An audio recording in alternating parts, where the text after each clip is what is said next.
नमस्कार दोस्तों, एक बार फिर से आप सभी का निफ्टी बैंक निफ्टी के एनालिसिस वीडियो में स्वागत है। देखिए, बात कर लेते हैं पहले आज की कि देखो आज क्या हुआ। जैसा कि मैंने कल के वीडियो में बताया था कि निफ्टी में ऊपर में 20,950 से लेके 21,000 एक साइकोलॉजिकल रेजिस्टेंस है। तो निफ्टी ने आज भी क्या किया कि जो एक रेजिस्टेंस था 20,955 के आसपास में, उसके आसपास ही हम ओपन हुए थे। वहाँ से एक नीचे फॉल आया जो कि कल का जो सपोर्ट था, आप देखोगे कल भी यहाँ पे 850 के पास में सपोर्ट था ये वाला, और आज भी इसने 850 के पास सपोर्ट लिया और यहाँ से फिर ये धीरे धीरे करके ऊपर गया और पूरा दिन एक रेंज में रहा। तो कोई मूवमेंट बड़ा मिला नहीं। यहाँ पे हमने एक कॉल ली थी, जब ये नीचे आया था तो हमने यहाँ पे 20,850 की कॉल ली थी, उसमें एक अच्छा प्रॉफिट हुआ था। उसके बाद फिर कोई अपॉर्चुनिटी मिली नहीं, तो पूरा दिन एक रेंज में चला गया। देखिए अब क्या हो सकता है। देखिए अभी जो निफ्टी जो है एक रेंज में फंस गया है क्योंकि ऑल टाइम हाई लग चुका है। उसके बाद अब ये एक्सपायरी थी तो उनको थोड़ा सा एक रेंज में रखना था। तो अभी 2 दिन से आप देख रहे होगे कि एक रेंज में ही है निफ्टी। तो देखिए ऊपर में एक बड़ा मूवमेंट वापस से ऑल टाइम हाई जो है हम वापस से देखेंगे कब, जब इस रेजिस्टेंस के ऊपर हम निकलेंगे। ये जो रेजिस्टेंस है 20,955 के आसपास, अगर इसके ऊपर मान लो ओपन हम यहीं 900 से 955 के आसपास ओपन होते हैं और ओपन होने के बाद में कोई बड़ी कैंडल बनती है और वो वापस आके रीटेस्ट करती है और उस लेवल को अगर होल्ड कर लेती है इस रेजिस्टेंस को मॉर्निंग में, तो आप वहाँ से फिर 21,000 और 21,050 तक ऊपर के लेवल्स देख सकते हो। और नीचे में आपको शॉर्ट के लिए तभी जाना है जब आपका ये 20,850 के नीचे जब ये सस्टेन करने लगे, तभी आप नीचे में फिर 20,800 और 780 के आसपास तक आप देख सकते। तो आपको 850 के नीचे ही शॉर्ट करना है। हाँ, या फिर ये हो सकता है कि ऊपर में निफ्टी अगर गैप अप हो जाता है या गैप डाउन हो जाता है तो फिर आपको यहाँ पे प्राइस एक्शन का वेट करना पड़ेगा। लेकिन इस रेंज में थोड़ा सा आपको कॉशियस रह के ट्रेड करना है क्योंकि यहाँ पर ये दोनों तरफ ट्रैप कर सकता है। यहाँ से 850 से लेके 950 का जो लेवल है, यहाँ पे दोनों साइड में ये ट्रैप कर सकता है। या फिर ये भी हो सकता है कि ये ऊपर में जाए, यहाँ पे रेजिस्टेंस बनाए और रेजिस्टेंस लेने के बाद में अगर इस रेजिस्टेंस को ब्रेक नहीं कर पा रहा है करीबन 15 मिनट या आधे घंटा, या हो सकता है 1 घंटा की रेंज में ऊपर में कंटिन्यू जैसा ये रेजिस्टेंस बन रहा है, ऐसा रेजिस्टेंस अगर ये वहाँ ऊपर में बनाता और उसको ब्रेक नहीं कर पाता, तब क्या होगा, यहाँ से एक प्रॉफिट बुकिंग आपको देखने को मिलेगी जो सीधी 850 के आसपास तक आएगी। तो ऊपर में ये जब रेजिस्टेंस है तो रेजिस्टेंस का मतलब ये है कि जब तक उसके ऊपर सक्सेसफुली सस्टेन नहीं कर रहा है तब तक आपको बाय साइड के लिए सोचना ही नहीं है, तब तक आपको सेल साइड में ही अपना व्यू रखना है। और नीचे अगर जब भी आता है 850 के पास में और यहाँ पर जब तक इस लेवल के नीचे नहीं जाएगा तब तक आपको शॉर्ट नहीं करना है। फिर यहाँ पर आपको बाय साइड के लिए देखना है कि यहाँ से थोड़ा बाउंस बैक आ सकता है, वहाँ पे आप स्कैल्पिंग ट्रेड थोड़े कर सकते हो। देखो इस रेंज में अभी कोई क्लियर व्यू नहीं है, यहाँ पे दोनों बुल और बायर दोनों को ट्रैप करेगा। ऐसे मार्केट क्या होते हैं, ये बायर्स के लिए नहीं होते हैं, सेलर्स के लिए होते हैं, क्योंकि ऐसे मार्केट में जो ऑप्शन प्रीमियम होते हैं वो सारे के सारे डिके हो जाते हैं। तो निफ्टी के लिए भी फ़िलहाल यही व्यू है, इस रेंज में कम से कम ट्रेड करें। 850 के नीचे शॉर्ट बनेगा और 950 के ऊपर बाय साइड का बनेगा। बात कर लेते हैं बैंक निफ्टी की। देखिए बैंक निफ्टी में एक मूवमेंट अच्छा था फिर भी एज़ कम्पेयर टू निफ्टी अगर देखा जाए तो, पर जो मैंने आपको कल बताया था कि ये जो सपोर्ट है, मैंने कल आपको बताया था कि 46,730 780 एक सपोर्ट है। ये एक सपोर्ट है कहाँ, आज हम ओपन ही उस सपोर्ट पर हुए। मैंने मॉर्निंग में अपडेट भी किया था आपको ग्रुप पे कि हम जो सपोर्ट था उसके ऊपर, मतलब एक सपोर्ट जो ले रहा था वहीं पे हम ओपन हो रहे हैं। तो जैसे ही वो लेवल ब्रेक करेगा तो ओपनिंग की कैंडल में ही मैंने कहा आपको कि नीचे में 2 टारगेट हैं हमारे, जो मैंने कल बताया था आपको, 46,600 और 46,500। तो इसने आप देखोगे कि पहली ही कैंडल में 250 पॉइंट का मूव दे दिया। उस समय उस मूव को पकड़ पाना बहुत मुश्किल होता है क्योंकि इतना फास्ट मूवमेंट था।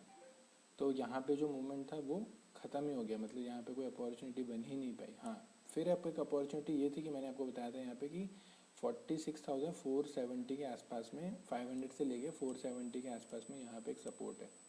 तो इसने 500 के आसपास में सपोर्ट लिया, फिर ये धीरे धीरे धीरे धीरे करके वापस यहाँ पर गया। एक अपॉर्चुनिटी बनी थी लेकिन मूवमेंट इतना फास्ट था कि मैं भी उसको देख नहीं पाया। फिर उसके बाद मैंने आपको बताया था कि ऊपर में 19,930 से लेके 47 का जो लेवल है वो एक रेजिस्टेंस है।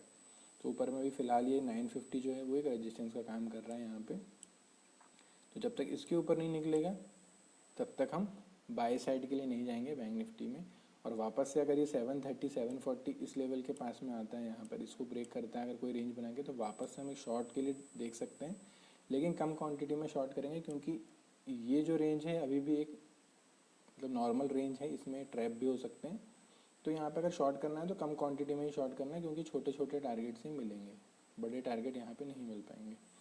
ऊपर में देखिए 950 के ऊपर अगर निकलेगा, 46,950 के ऊपर अगर यहाँ सस्टेन करने लगता है तो यहाँ पे आप छोटी क्वांटिटी में ट्रेड बना सकते हो, जो कि आपको 47,050 और 47,180 से 250 के बीच तक ये इस रेंज में आपको यहाँ पे टारगेट मिल सकता है।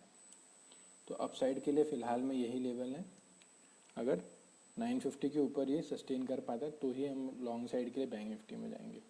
अदरवाइज़ ये जो रेंज है अभी फ़िलहाल 950 से लेके 730, ये जो एक रेंज है ये रेंज बाउंड है बैंक निफ्टी में, यहाँ पे कोई ट्रेड बनेगा नहीं। यहाँ पे ये दोनों तरफ में ट्रैप कर सकता है, तो यहाँ से थोड़ा बच के रहें इस रेंज में। फ़िलहाल बैंक निफ्टी में इतना ही है, ज़्यादा कुछ बताने के लिए बैंक निफ्टी में भी है नहीं। अब बात कर लेते हैं सेंसेक्स की। कल सेंसेक्स की एक्सपायरी है, तो देखिए सेंसेक्स भी अभी एक रेंज में, देखिए अभी सारे के सारे इंडेक्स ना एक रेंज में है। एक बड़ा मूवमेंट जो है वो बन सकता है, बस आपको नज़र बना के रखनी है और अपने जो लेवल्स हैं उस पर आप देखते रहिए। मूवमेंट आपको तभी मिलेगा जब आप अपने लेवल्स को पहले से डिसाइड करके रखेंगे, क्योंकि अपॉर्चुनिटी किसी भी साइड में मिल सकती है। मेरा व्यू ये नहीं है कि मैं बहुत ज़्यादा बेयरिश हूँ या बुलिश हूँ, मैं भी एक रेंज में हूँ, तो मैं भी एक रेंज में ही हूँ, मार्केट रेंज में फंसा हुआ है, तो हमको भी उसी की तरह देखना है कि यार मार्केट रेंज में है तो कोई ट्रेड नहीं लेना है, या फिर लेना है तो स्कैल्पिंग या छोटे छोटे ट्रेड्स ही लेना है, क्योंकि बड़े ट्रेड्स के लिए जाओगे यहाँ पे आप ट्रैप हो गए और लॉस हो जाएगा आपको। तो देखिए सेंसेक्स में भी अभी फ़िलहाल एक रेंज में है, 69,615 से लेके 69,400, मतलब 600 से 400 के बीच में कोई ट्रेड नहीं है सेंसेक्स में, ये ट्रैप जोन है। यहाँ पे ये कभी भी ट्रैप कर देगा यहाँ पे, तो आपको यहाँ पे बच के रहना है। हाँ, ऊपर में अगर 600 के ऊपर सस्टेन करता है तो 100 पॉइंट्स के लिए आप एक छोटा ट्रेड यहाँ पे बना सकते हो। ये 100 पॉइंट्स के लिए आप एक छोटा बहुत खेल सकते हो, कम क्वांटिटी में वो भी। और नीचे में अगर 400 के नीचे जाता है तो 300 के आसपास तक आप एक छोटा ट्रेड कर सकते हो। इसमें सेंसेक्स में एक अच्छा मूवमेंट कब मिलेगा आपको, जब ये 300 के नीचे सस्टेन करेगा, तो यहाँ पे फिर आपको 100 से 200 पॉइंट्स का जो एक बड़ा रेंज है वो आपको मिल सकता है। या फिर आप ये चीज़ कर सकते हो कि ऊपर में देखिए, अगर आपको बाय साइड के लिए ट्रेड नहीं करना है, तो बाय साइड के लिए बेस्ट ट्रेड जो है वो आपको 700, जो ऑल टाइम हाई है सेंसेक्स का 69,720 के आसपास में, इस लेवल के ऊपर ही अगर ये सस्टेन करेगा तभी यहाँ से आपको बड़ा मोमेंटम मिलेगा देखने को, और एक नया ऑल टाइम हाई देखने को मिलेगा। क्योंकि बाय साइड के लिए बेस्ट मूवमेंट आपको जो है वो यहीं पे मिलेगा, या फिर कहाँ मिलेगा, या फिर इस सपोर्ट जोन में। अगर ये इस जोन में आता है 400 से 300 के बीच में आता है और इस जोन में ये सपोर्ट लेने लगता है, तो यहाँ से आप एक रिवर्सल का ट्रेड बना सकते हो। अदरवाइज़ यहाँ से आपको ट्रेड लेना थोड़ा मुश्किल हो जाएगा। तो ये चीज़ को थोड़ा सा ध्यान में रखना है आपको। और यहाँ पे अगर बाई चांस मान लो जो यहीं पे ऊपर ही ओपन हो जाता है इस रेंज में, और यहाँ पर ही कहीं रेजिस्टेंस लेने लगता है ये, तो यहाँ से आप एक शॉर्ट अपॉर्चुनिटी बना सकते हो, जो कि आपको 100 से 200 या 300 पॉइंट्स तक का डिप दे सकते हो। क्योंकि नीचे में जो स्ट्रॉन्ग सपोर्ट है वो ये 300 से 400 का रेंज है, ये एक सपोर्ट रेंज है। तो यहाँ पर अगर गैप अप हो जाता है और यहाँ पे रेजिस्टेंस लेने लगता है अगर 10 से 15 मिनट में, तो यहाँ से आप एक शॉर्ट अपॉर्चुनिटी उठा सकते हो, जो कि नीचे तक आपको डाउन साइड के टारगेट मिल सकते हैं। और अगर by chance gap down open हो जाता है इस रेंज में 300 से 400 के रेंज में, और इस लेवल को अगर होल्ड करता है, तो यहाँ से एक पुल बैक के लिए, एक अपसाइड के लिए ट्रेड आप बना सकते हो सेंसेक्स में। तो फिलहाल सेंसेक्स में यही है, बड़ा मूवमेंट जो है वो 300 के नीचे देखने को मिलेगा, और ऊपर में 720 के ऊपर अगर सस्टेन करता है तो फिर वहाँ पर आपको एक नया ऑल टाइम हाई सेंसेक्स में देखने को मिलेगा। बाकी मिलते हैं कल लाइव मार्केट में। जिनको प्रीमियम ग्रुप ज्वाइन करना है वो मैसेज कर सकते हैं, और जिनको प्रीमियम ग्रुप फ्री में ज्वाइन करना है वो हमारे लिंक के थ्रू अपस्टॉक या अलाइज ब्लू में अपना डीमेट अकाउंट ओपन कर सकते हैं। उसके बाद मुझे स्क्रीनशॉट भेज दें, तो आपको प्रीमियम ग्रुप में फ्री ऑफ कॉस्ट में आप जो है हमारे प्रीमियम ग्रुप में जोड़ सकते हैं। बाकी मिलते हैं कल लाइव मार्केट में। जय हिंद।